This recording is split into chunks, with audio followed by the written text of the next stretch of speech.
Students, political সায়েন্সের একটা বিশেষ টপিক জোট নিরপেক্ষ আন্দোলন এবং সেই জোট নিরপেক্ষ আন্দোলনের উদ্ভবের কারণ সম্পর্কে আলোচনা করছি। তো জোট নিরপেক্ষ আন্দোলনের উদ্ভবের কারণ প্রসঙ্গে বলি যে এই কারণটা ছিল অত্যন্ত গুরুত্বপূর্ণ। এই কারণের ক্ষেত্রে বলি যে এক দ্বিমেরুকেন্দ্রিক বিশ্ব ব্যবস্থার প্রতিক্রিয়া, অর্থাৎ দ্বিতীয় বিশ্বযুদ্ধের পর মার্কিন যুক্তরাষ্ট্র ও সোভিয়েত ইউনিয়নের নেতৃত্বে বিশ্ব দুটো শিবিরে ভাগ হয়ে যায়। এই প্রেক্ষিতে অনেক রাষ্ট্র দ্বন্দ্বে জড়াতে কিন্তু সেক্ষেত্রে চায়নি এবং একটি স্বাধীন বিদেশ নীতি অনুসরণ করতে চেয়েছিল। নেক্সট বলি যে দ্বিতীয় নাম্বার হিসেবে বলি যে উপনিবেশবাদের অবসান ও বহু নতুন রাষ্ট্রের স্বাধীনতা।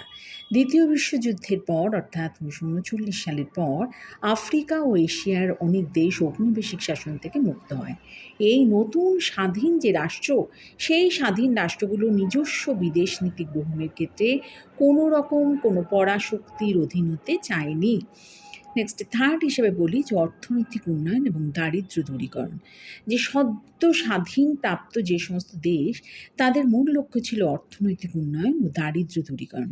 সেই কারণে এই দেশগুলো অর্থনৈতিক সহযোগিতা বাড়িয়ে একটা স্বাধীন বিশ্ব ব্যবস্থা গঠনের চেষ্টা করে।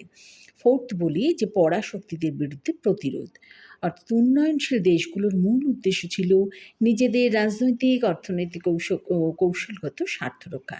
সেই কারণেই তারা চেয়েছিল যে পশ্চিমী সাম্রাজ্যবাদ ও সোভিয়েত প্রভাব থেকে নিজেদেরকে রক্ষা করতে। নেক্সট ফিফথলি বলি যে শান্তি রক্ষা। দ্বিতীয় বিশ্বযুদ্ধের ধ্বংসযজ্ঞের প্রেক্ষিতে অনেক দেশ যুদ্ধ এড়াতে চেয়েছিল। সেই কারণে তৃতীয় বিশ্বের দেশগুলো শান্তি রক্ষার উদ্দেশ্যে কোনো সামরিক জোটে না গিয়ে নিরপেক্ষ থাকার সিদ্ধান্ত নিয়েছিল। এবারে বলি যে জোট নিরপেক্ষ আন্দোলনের উদ্ভব।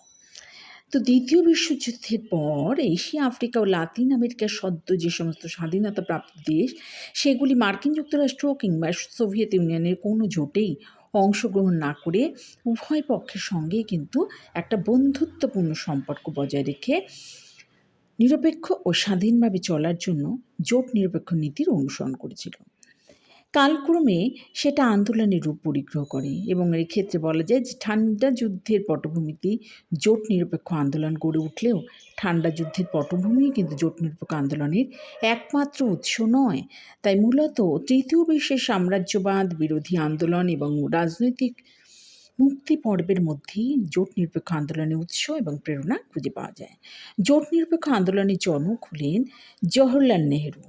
1946 খ্রিস্টাব্দে 7ই সেপ্টেম্বর অন্তর্বর্তীকালীন সরকারের উপপ্রধানমন্ত্রী হিসাবে প্রদত্ত একটি বেতার ভাষণে তিনি ঘোষণা করেছিলেন যে ভারত সব রকম জোট ও সামরিক রাজনৈতিক জোটের বাইরে থাকবে, সব দেশের সঙ্গে ভারত বন্ধুত্বপূর্ণ সম্পর্ক রক্ষা করবে।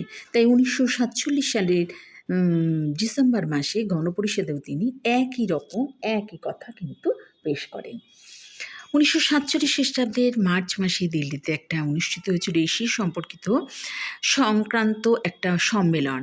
এই সম্মেলনে যোগদানকারী নেতৃবৃন্দ নেহেরুর নীতির প্রতি সমর্থন জানানোর পাশাপাশি সাম্রাজ্যবাদ ও বর্ণবিদ্বেষবাদের বিরুদ্ধে সংঘবদ্ধভাবে আন্দোলন করার উপরে জোর দেন।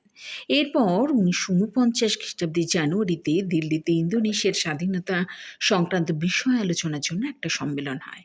সেক্ষেত্রে জোট নিরপেক্ষ নীতির উদ্ভবের ক্ষেত্রে এই সম্মেলনটা কিন্তু বেশ তাৎপর্যপূর্ণ ছিল। 1954 খ্রিস্টাব্দে এপ্রিল মাস, তখন ভারত ও চীন সম্পর্ক নির্ধারণের জন্য 5টা নীতি গৃহীত হয়।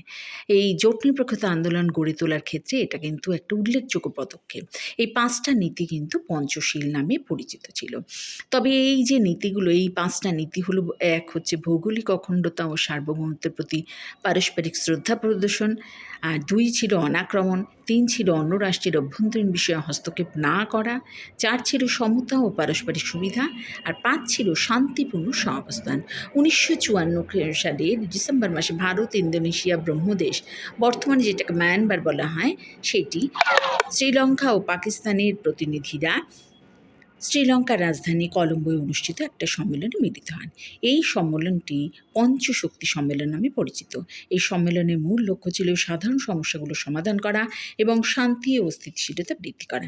এরপর 1955 সাল এবং 1955 সালের প্রথম দিকে এশিয়ার 14টি রাষ্ট্র নয়াদিল্লিতে মিলিত হয়। এই দেশগুলো নিজেদের মধ্যে ঐক্যকে শক্তিশালী করা এবং আগ্রাসী সাম্রাজ্যবাদী নীতি, ঔপনিবেশিকতা এবং বর্ণবৈষম্যের বিরুদ্ধে সংগ্রামের প্রতি সংহতি জ্ঞাপনের জন্য অঙ্গীকারবদ্ধ হয়। জোট নিরপেক্ষ বা নির্জোট আন্দোলনের ক্ষেত্রে প্রথম বলিষ্ঠ পদক্ষেপ হল 1955 খ্রিস্টাব্দের 18 থেকে 24 এপ্রিল ইন্দোনেশিয়ার অনুষ্ঠিত বান্দুং সম্মেলন। এই সম্মেলনে এশিয়া ও আফ্রিকার 29টি রাষ্ট্র যোগদান করেছিল।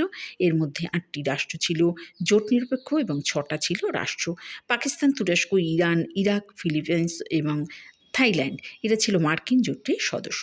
বান্দুং সম্মেলনে একটি গুরুত্বপূর্ণ ঘটনা হলো চীনের প্রধানমন্ত্রী ঝৌ এনলাই এর উপস্থিতি। এই সম্মেলনে ঔপনিবেশিক শাসনের অবসান হয়, এশিয়া আফ্রিকা থেকে বর্ণবিদ্বেষ নির্মূলীকরণ হয় এবং পারমাণবিক অস্ত্র পরীক্ষা এবং ব্যবহার নিষিদ্ধকরণ প্রভৃতি বিষয়ে আলোচনা করা হয়।